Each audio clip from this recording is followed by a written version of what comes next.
Hey, Marbs. Okay, this has been an ongoing debate in my mind, and I think I want to include you guys in on it. So, our new series is called Was It Really a Fish? You know, the fish in the story of Jonah, was it really a fish that swallowed Jonah? Because in chapter number 1 of Jonah, it seems like we enter the middle of a story. Because Jonah, son of Amittai, was told by God to go to Nineveh to tell them to get themselves together or God's wrath would hit them. I mean, even the animals were in trouble, okay? But what does Jonah do? He leaves his place, that is for sure, and heads in the opposite direction. Not only was he disobeying a direct order from God, but he was also running away from God. Jonah, you forget this is God we're dealing with, not your friend down the street. I'm just saying. Verse 3 says, but Jonah got up and went in the opposite direction to get away from the Lord. Jonah gets on a ship heading to Tarsus. Like he bought a ticket to go far away from God. God was like, nah, this is what's going to happen.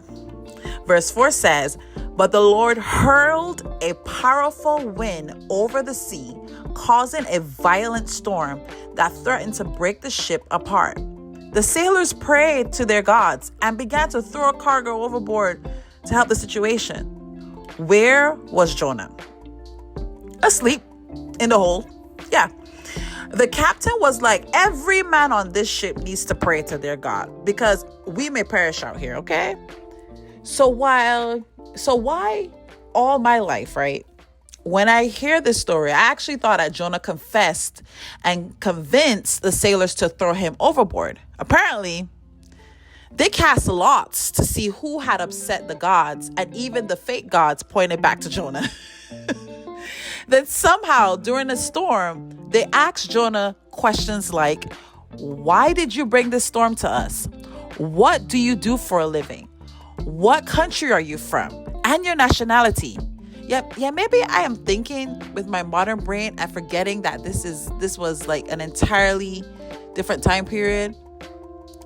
I mean, I'm just saying it was just so much questions. But anyway, this is when Jonah answered and said it was all his fault.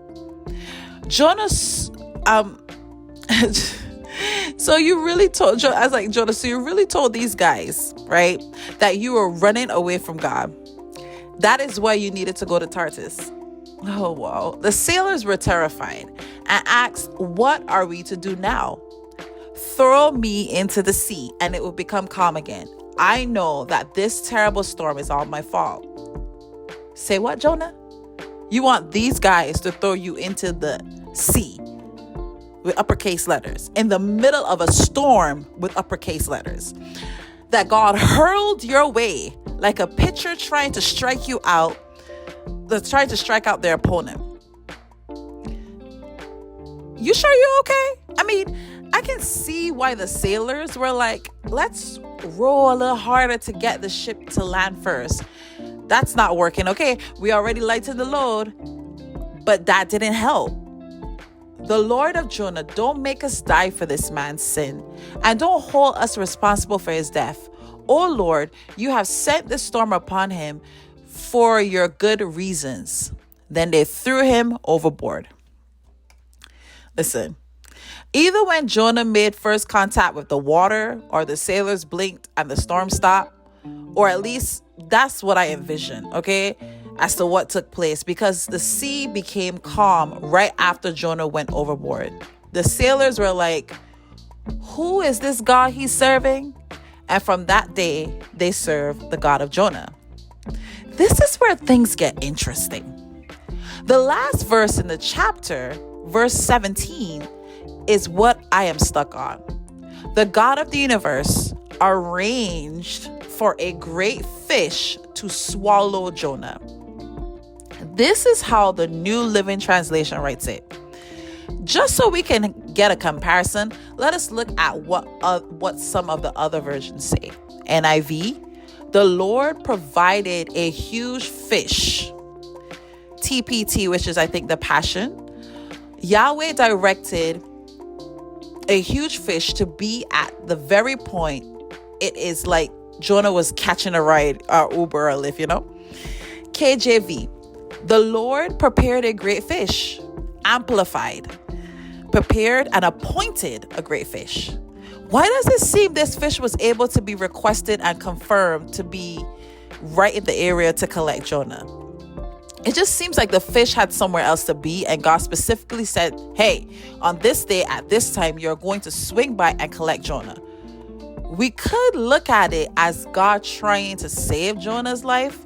However, have you ever seen someone in real life, not in a story, who actually escaped the belly of a huge sea creature?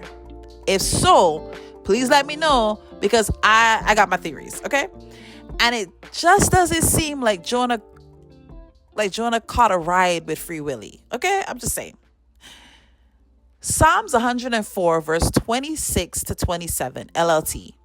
See the ships sailing along, and Leviathan, which you made to play in the sea, they all depend on you to give them food as they need it.